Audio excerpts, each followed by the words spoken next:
ગામમાં રૂટલો કોણ છે? કેમ સાહેબ, શું થયું? હું પોલીસ સ્ટેશન થી આવ્યો છું. મને એવી વાત મળી છે કે રૂતાની વાડીમાં ગાંજો વાવેલો છે. પેલા ગામ વાળા તરક્કી કરવું ઈ નથી જોઈ શકતા. ઋતો કોણ હોય એ આપણે ખબર નથી સાહેબ, એને ઓળખતા નથી આપણે. એમાં ભેગો બેસી જાય, આપણે ગોતતા આવી.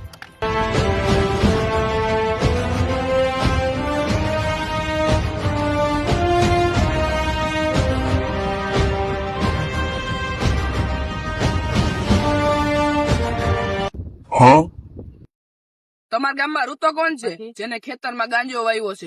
રૂટલો તા ના, અમારા ગામમાં કોઈ રૂટલા નામનો છોકરો હોય જ નહીં. હું એને ઓળખતો જ નથી. કેતો હતો ને તમને, તમારા ગામમાં કોઈ ઋતો નામનો છોકરો જ નથી. ખોટા આટા મારો. જાવ જ.